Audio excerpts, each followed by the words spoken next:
Welcome to Massive Late Fee. And now your hosts, Mark and Carol.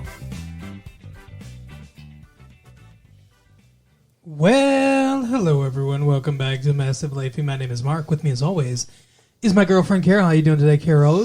Hey, what's up? Not much. It's been a good week here. It is March 15th, 1997. We're getting closer and closer to St. Patty's Day. Yeah. Gotta drink some green beer. That's right. Have a green milkshake from fucking McDonald's. Yeah. Those shamrock shakes. I think they're nasty. Yeah, I don't like them either. Mint shakes. Ugh. I think the green beer is also overrated. It's just beer. Yeah, it's beer, but it's just colored green. Yeah, so it's festive. Think it's overrated. I mean, I guess you just think beer in general is overrated, or I'm not a big beer guy, no. Yeah. That's it. Like a true Irishman, I like whiskey. And he thinks that it's unsexy if I drink beer, so I have to stick with my green apple martinis instead. Well, there you go. That's in the season. Mm-hmm. Apple martinis. Green beer is fun, though. Yeah. Do you like beer? Yes. Why? Why not? What is to like about beer? The same thing that you like about alcohol and soda. But I wouldn't mix those two. Yeah, you would. I would? You wouldn't mix alcohol and soda? People do it all the time. Rum and Coke? Well, yeah, but I mean, I wouldn't make a... Are you saying that beer... I guess beer is like a fizzy... Yeah. It's a fizzy drink. But it tastes like bread. No, it does not. It's not good. Weirdo. Well, you're drinking bad beer. Maybe. Like, drink Killian's and Corona. Killian's Irish Red. Yeah. I love Killian's. Mm. Killian's is my favorite. Something about Corona that doesn't sound good to me. You're weird. But, yeah, Killian's, I don't know. What about a bucket of Rolling Rocks? No. No? No, I like Killian's or Corona. My dad was a big beer drinker. That might be one of the reasons why I shy away from it. I also enjoy Guinness every once in a while. Guinness is the one beer I actually like. Which is weird because it's more like bread than the other beers. It's like a loaf of beer. Yeah, exactly. Guinness Stout. Takes a full minute to pour a glass. Right? That's what they say. It's awesome. I guess. It's fine. It's very bitter. Yeah. But I like bitter. Yeah. Yeah, why'd you say that like it's some kind of sexy thing? Because it's not. I don't know. I'm lost today. But speaking of bitter, I'll bet you that a lot of people in the Phoenix area are bitter tonight. Why? Because they saw UFOs. What? Yeah, apparently a couple nights ago, there was a wide report. I guess it started in Henderson, Nevada, stretched all the way to Phoenix to the edge of Tucson, Arizona. And it, like a triangular formation of lights, seemed to pass over the entire state. What the fuck? Yeah, and lots of people saw it. So it's not just like one crazy farmer dude. No, it was from like 7:30 to 10:30, and it was literally witnessed by probably thousands of people. So what is the government saying happened then? Because, I mean, there has to be some kind of fucking explanation. They're not saying anything. That's weird. Mm-hmm. I don't like that. The little green men are coming. It's going to be like that movie Mars Attacks. Oh, God. We're your friends. That was the worst. I think it'd be more like Independence Day. Movie. I like Independence Day better. Yeah, Independence Day is not a good movie. It's better than Mars Attacks. I disagree. What? Crazy. I think Mars Attacks was a brilliant satire of 50s B-movie, alien movie things. It was gross. It was, at the same time, a loving homage and a send-up of the genre. And Independence Day was just ridiculousness. The more I get from that, the farther I get from that movie, the more I'm like, eh. I don't know what's wrong with you, but it was cool. Oh, good for you. Anyway, that is all the news I have this week. All the news that you have this week is that the little green men are coming to take over Earth. Cool. Bill Clinton banned federal funding for cloning technology. Fuck him. You want to talk about that? Yes, actually. You believe that we should be cloning? I think that it should be researched more. Ooh, interesting. You don't? Seems like a controversy. Doesn't it seem kind of like playing God? Maybe. But you're okay with that. Yeah. I think it's pretty cool. I think playing God's pretty cool. I think it kicks ass. Come on now. Like, there were Clone Wars and stuff. Yeah. What are you talking about? Star Wars. Oh, you're talking about that one line that Obi-Wan says? Or what's her name? No, Princess Leia says it. What a weird reference to bring up. Which line is that? The Clone Wars thing you're talking about. Years ago, you helped my father in the Clone Wars or whatever. Yeah. Yep. That's it. What the fuck? How come every conversation I have with you is like you're discovering what you're saying? Like you just put something out and then I explain it and you're like, yep, that's correct. Fuck you. You got there. It's like everything's a mystery. Seriously, it's like a scavenger hunt having a conversation with you. I love you. Uh-huh. I love you too. Anyway, speaking of scavenger hunts. Yeah. We've got to look for the plot in this movie. No, I don't know. So we saw Private Parts. Yep. A movie that Howard Stern's been talking about making for 75 years. It seems like.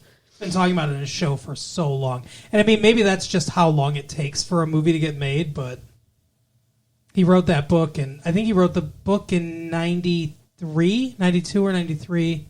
The movie opens with his Fart Man appearance at the MTV Music Awards in 1992, so. That was special. Yeah, it was dumb. But, I mean, then that's why I wasn't looking forward to the movie. Mm-hmm. Because I don't like his humor. I think he's vulgar and gross. You know, he didn't come up with that character. Okay. That character was conceived in 1979 by the National Lampoon. Okay. Yeah, Doug Kenny and Harold Beard or whatever his name was. Well, he plays it whatever, but I don't like it. I don't like his fart joke humor. I don't either. There's anytime I've heard any of his stuff, I haven't enjoyed it. So I was like, oh fuck, we're gonna go see this movie and it's gonna be awful. I watch his radio show on E from time to time. They air him on E. Okay. E Entertainment Television. Sure. And I'll watch it occasionally. There are things that I find that I enjoy. There are things the problem is like he's so all over the place. Where sometimes it's like gross out potty humor, stuff like that, which I don't like at all. But sometimes it's like a little more subtle, funny humor that is entertaining. So I do enjoy his show sometimes, but not all the time. I don't like Jackie Martling. Jackie the Joke Man Martley, whatever the fuck his name is. He's in the movie for a very brief period of time when they're doing a match game segment. But he's not funny to me. I don't like him.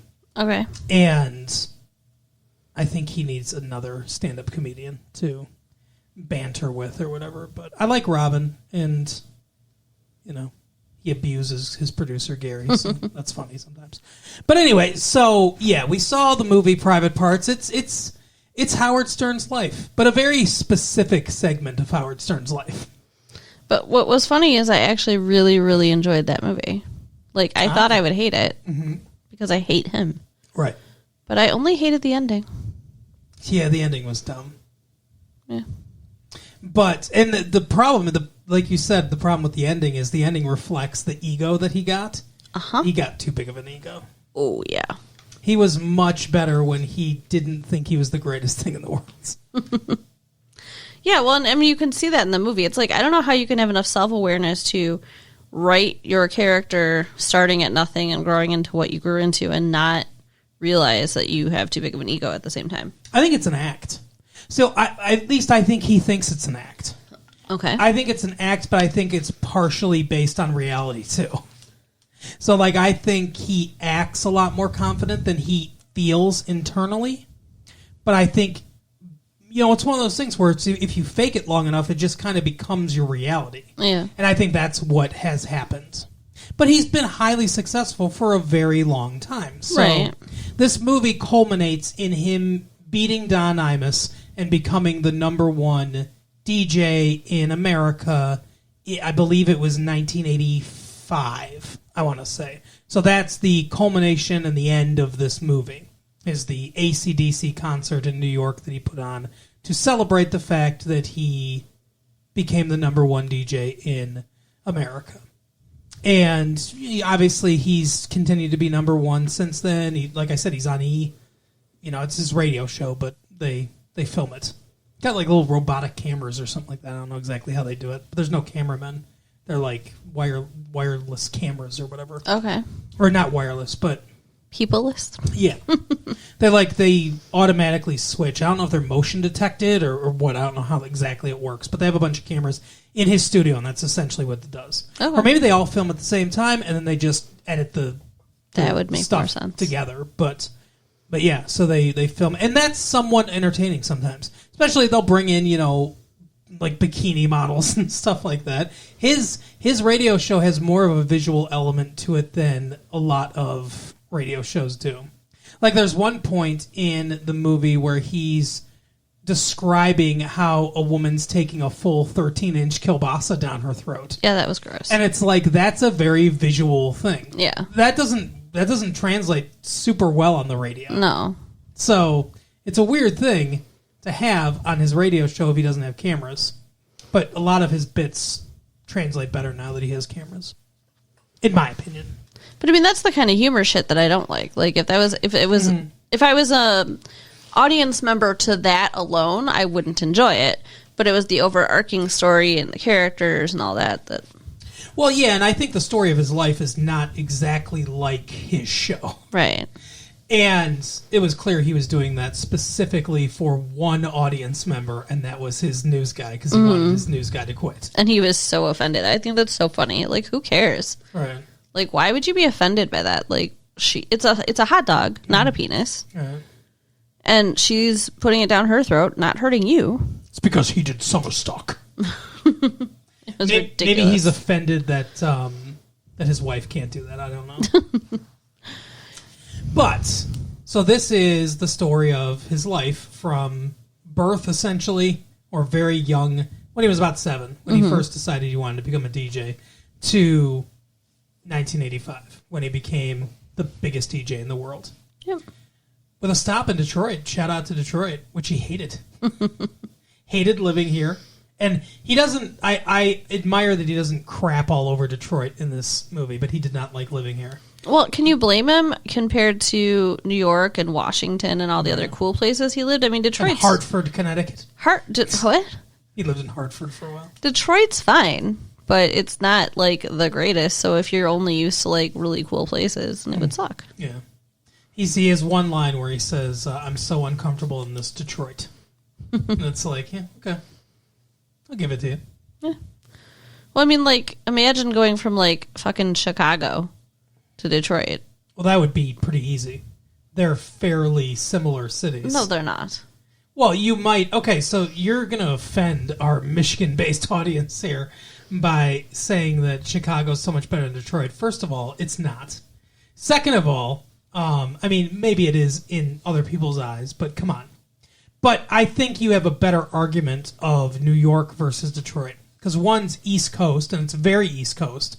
Detroit's very Midwest, and so Chicago. I guess the problem is I've never been to New York. I can only talk about, like, Chicago's the only big city that I've been in aside from Detroit. Cosmopolitan city. Yeah. So, I mean, at least in this country. So.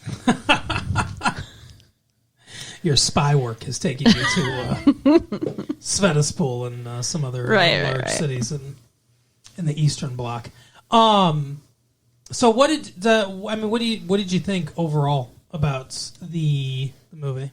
I liked it. It felt honest and vulnerable, and it made me care about him as a person up until the end. And then it felt forced and farcical, and like he was getting too full of himself. Yeah. But I thought it was really cool to find out that he's married to a social worker. Like, yeah, that's neat. Like, that's what I want to do. So she is one of the things that holds this movie together, I think. Mm-hmm. Mary McCormick, I believe her name is. She is very charming in this. She's very real, believable, and just her performance is fantastic. Just really gives with all the farcical weird shit that's going on with him, she really provides a stable human element to the story.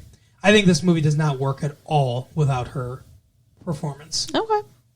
I mean, there's quite a bit of the movie that has nothing to do with her, but I just mean it's her presence grounds him constantly. Yeah. Yeah, that's true.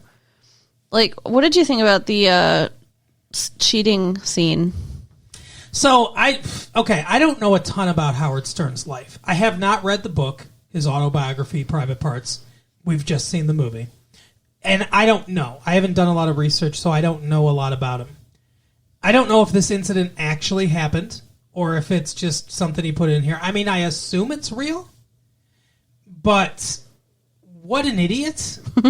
And do we trust him? Here's the thing. Howard Stern is the narrator. Literally several times in this movie, he's narrating parts of it. Mm-hmm.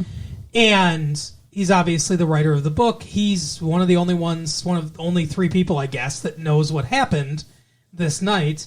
I mean, do we believe him that he didn't actually cheat? I mean, I don't know if I believe that or not, but I don't think that part matters. Because what he admits to doing was still bad enough that his wife left him for a period of time. Right.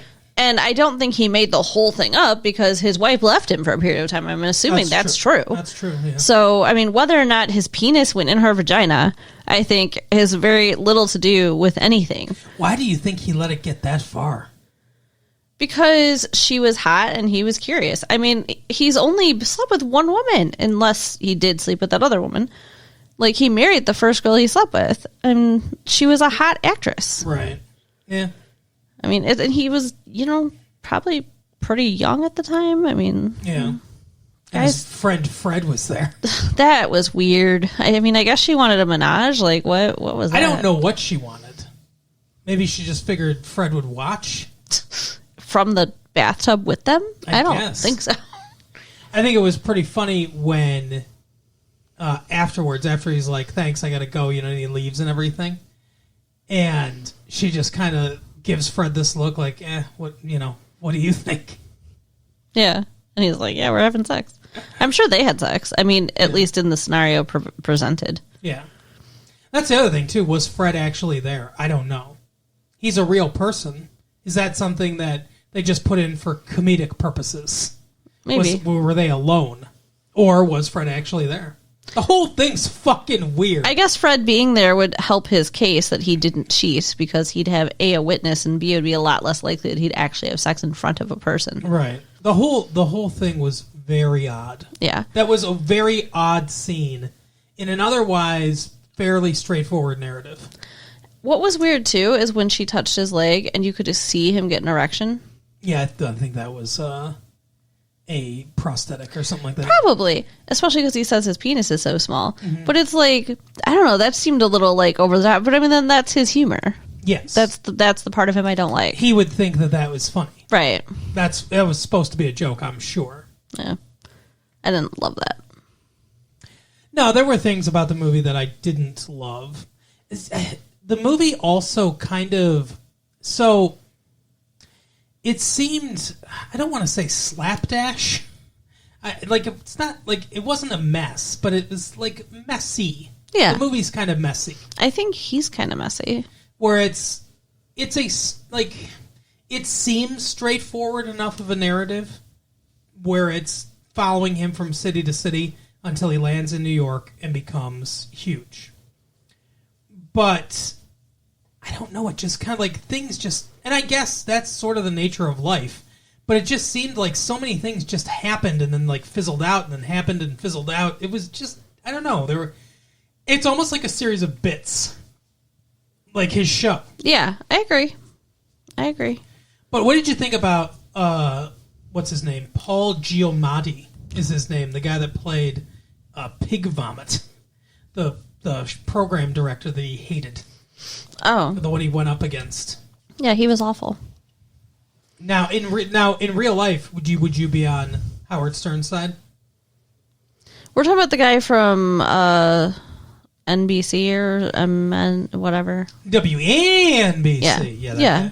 I would be on Howard Stern's side because that guy was a fucking douche. You think so? Yeah, don't you?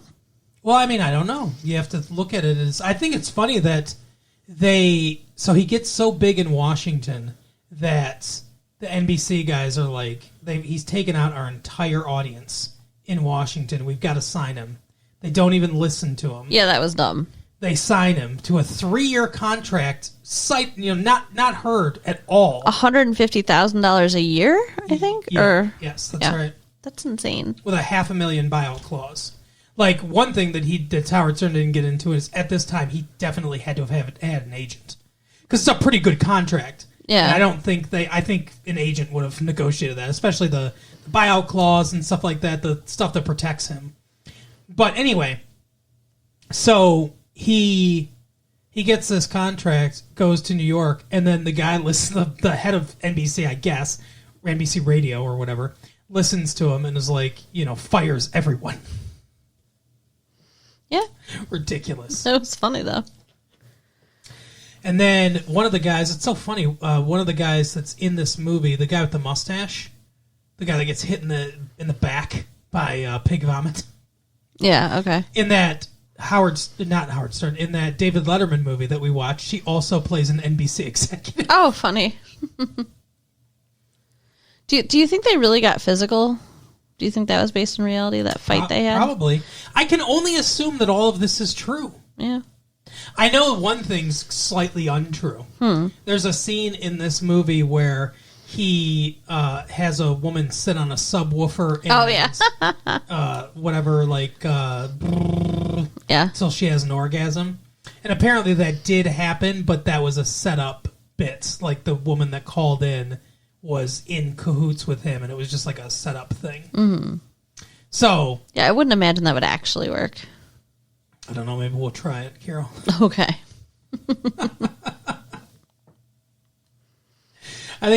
Robin is also very good in this movie. Yeah. I like Robin a lot. And you said that's the actual Robin, right? Yeah. The actual Fred, the actual Robin, the actual Jackie Martley, those are all the actual people. Jackie Martley. Yeah, so when they did the match game thing where they can't say... they tell them they can't say the 7 words, right, that you can't say on television. Mm-hmm. What's his name? George Carlin's list. Oh, yeah. It's like, pussy, cock, motherfucker, whatever. Mm-hmm. All of them. All the ones we shouldn't be saying right now. Right. But they do a match game thing where they use all those words. And that was actually a thing, too. Whereas, like, blank-a-doodle-doo. Cock! It's like... So he was in that. It was Robin playing Brett Summers and Fred, and then Jackie was the other guy. Okay. Where he would say, like, I wrote mine sloppy, so I've got a sloppy pussy, or I wrote mine really big, so I've got a big cock. And Howard's like, I don't think you can say big cock. See, that kind of stuff is funny to me. Yeah. That's the humor I like that he does. Yeah. That play on words, stuff like that. Yeah, he's definitely intelligent. You can tell that. He has, smart humor. Mm-hmm. And, come to find out, he also has a communications degree, so... yeah, from Boston University. It's pretty impressive. It's not a bad college at all. I was a little confused about all the Howard goes to Washington, Howard goes to New York, like those little cuts where they were... like, where they had the naked lady who wouldn't get out of the car, like... yeah. What was all that bullshit? So, that, I think, is just the flavor of the show that he does now. because I think his show has definitely evolved over the years. You know, I mean, you're not going to do the same show you do in 1982 as you do in 1987. Right. It's not going to be that way. But I think that was sort of to inject a little bit of modern flavor into it. And I don't think any of those were real. Okay. I think those were all set up, I believe. It didn't seem like it anyway. Those seemed more produced and stuff. Like when the cops come up and they're like, oh, you can't film here and all this stuff. Do you have a permit and shit? I don't think that was true. The way the guy was standing and he was like, oh, is Howard here? And he's like, no, he's not here, but this is for his movie. He's like, come on, get out of here. Like the way he stood like an actor. I can't describe it, but it was like he was hitting a mark. Okay. That's what it seemed like, the cop. So I don't think that was just spontaneous. And I think the woman that you could see her breasts, obviously she signed a release for this movie. You can't just do that. You can't just film someone and when they're saying no and then put it in the movie. It's not legal. Right. So I think she had to sign a release for that. So, you know, she's in the back of the car and stuff and was like, oh, I don't want to do this. You're my husband. Don't make me this. Like all that stuff. I think that was all set up. It was weird. I didn't like it. It was uncomfortable. Yeah. I mean, the whole, like, the all only those thing that were broke weird. the uncomfortableness of it was when she was like, well, what's the donkey for? And I just ran, and there's a donkey. I don't know. I mean, That was kind of funny. I guess. It kind of made me more uncomfortable. Well, because it was ridiculous. Because what are they going to do with that donkey in the middle of a fucking New York street? Right. So, and then the way he just kind of holds it up and says, he goes to New York, thanks for nothing, guys. And then he walks off. I think that's just a whole bit. I don't think that's... Because if that was the case, if that happened, I think they would have just got somebody else. But that's the one thing that I also kind of don't like about Howard. Like the first guy that comes up, he's like, Howard goes to WCCC, where he clearly has some mental problems, and he can't say it. So Howard has a history of, in my opinion, exploiting some people with some problems. Yeah. Like that. Mental issues and drug problems and stuff like that. And I think it's exploitative. I never feel... There's a guy, Beetlejuice, that he talks to that I think clearly has some sort of drug problem and mental problem. And I never am comfortable when he's talking to those people. It feels like an 1890s freak show. Okay. Where they're clearly exploiting people that are different. And it's a part of like his show I don't like. How about the dominatrix? What do you think of that? I think that's fine. Okay. Calling a dominatrix to get a weather report while she's dominating some dude, I think that's fine. I think it's hilarious. I like that. That's a funny idea. Mm-hmm. You know, that's a funny bit. See, I think, like, the problem for me was I went in thinking I was going to hate this movie, which makes me like it so much more because I didn't hate it. I also think it was a fairly solid movie. Now, Ivan Reitman directed this movie. He's a legendary director, very accomplished director. So, I feel like it's, like Ivan Reitman directed Ghostbusters. You know what I mean? So it's like, I think it had talent behind it. And, and I think, Howard Stern knew how to tell his story his way. And I think it works on a lot of levels. I think there's some interesting camera movements where he's like talking to his producer or something like that, and the camera just kind of like, almost like you're on a boat. Like it does one, like it goes to an angle one way and then it kind of comes back slowly another way, and it just gives a very off-kilter, this is not right kind of thing. At one point, he's talking to Pig Vomit, and everything kind of tilts towards Howard, and it almost looks like it's like all the power is running towards him. And I think that's intentional. I think there's some interesting camera work being done in this fairly silly movie. But I think it's generally heartwarming in some ways. Yeah. Well, yeah, I mean, it has kind of a happy ending. Mm-hmm. He's successful. Him and his wife are still together. They got all the kiddos. 3 children. 3 daughters. He has all daughters. That's funny for a guy who has so little respect for women on his show. Right. But I think and that might be an act too. I don't know. It seems like it must be. I mean, his wife, I don't know. I mean, like, would she really be with somebody who... I don't know. We get to see Jenna Jameson full on nude. Yep. That was cool, I guess. Yeah, oh, you didn't like that? It was fine. It was weird. There were things he did that I would have been upset with if I were his wife. Yes. Yeah, you mentioned that. Like the Jenna Jameson thing. Mm-hmm. I don't. Her name was Mandy, so I don't know who the fuck that was supposed to be, but that actress Jenna Jameson. She was naked and on top of him. Oh yeah. Like, that's not okay. Giving him a massage. I mean, it was basically the bathtub all over again. Kind of, yeah. And then, like, when they had the miscarriage and he talked about that on air, she was mad at him. She should have been mad at him. And, like, that was bullshit. That was stupid. Yeah, but you said that he should do that, too, because everyone was going to expect a baby. Yeah, he should tell them, but he didn't need to tell them like that. Oh, to make a bit out of it? To make a joke out of it? Yeah. Well, I get his point of view, though, because he makes a joke about it with her, and then, that becomes funny. That was one of those moments where they're in bed, cuddling, and he talks about, clumpy stern. Ugh, that's so gross. Stuff like that. That was endearing to me. Like, I know it's a little bit gross, but it's like, that's a very real moment between a husband and a wife. And he shared it with the whole world. Yeah, no. Well, Mary McCormick is like, speaking for her, says something along the lines, speaking for Allison, says something along the lines of, I wish there were more things that were just ours. Right. And I think that might have been straight from Allison Stern's mouth. Probably. And I bet she feels that way now because there's probably even more of their stuff out there than there was before. It has to be difficult. Yeah. To be married to him. For several reasons. Many, many reasons. But she must love him. I guess so. But in general, I liked it. It was... I don't go into it looking for a really funny movie. Because it's not. It's humorous. I would call it somewhat of a comedy. Although more of a biopic, really, than a comedy. But there were parts that were slightly funny.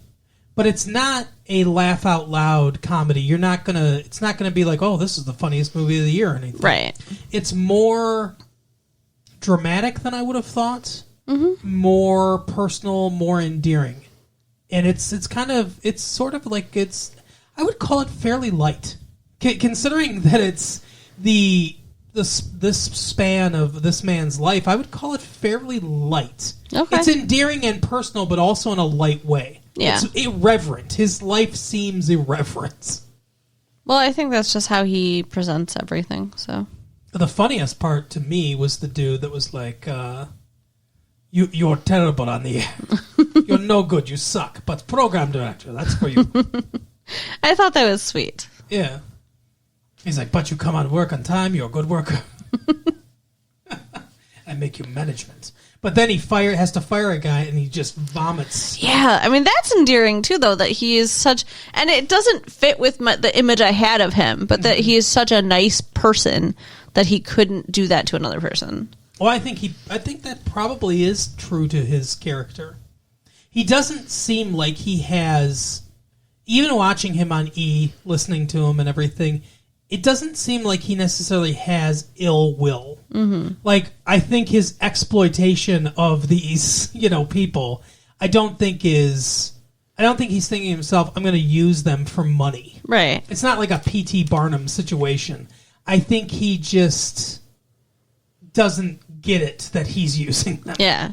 But I think he seems like he doesn't have a lot of ill will in his body. Yeah. I mean, I feel that way now. Yeah. I think I didn't give him much of a chance before. I might actually give his show a little bit of a chance. Oh wow. Yeah, I don't like I said, there are lots of things of his show I don't like, but I do enjoy watching it sometimes. But yeah, I would recommend the movie. I think it's a pretty solid film. Yeah. It's not going to win any Oscars. It's not the greatest film ever made, but it's decent. Yeah, I would definitely say go see it. And if you like John Stamos, he's got a cameo too. Oh, yeah. Well, anyway, that is our show for the day there, Carol, for the week. All right, so go ahead and write us at latefee1994@AOL.com. Mm-hmm. Check out our website at www.retroleafy.com. Yeah. And tell your friends. And also, check out, if you've never listened to the 90210 show, listen to the 90210 show. It's good. 90210 show. That's right. And also, our new... the fuck? Now that's sexual. Our new Buffy the Vampire Slayer show, Slayer Talk. It's so every time you say Slayer Talk, it just makes me laugh. Slayer Talk. Tune into But yeah, that as well. check that stuff out. On WANBC. All right, we'll see you next time. Bye. Bye.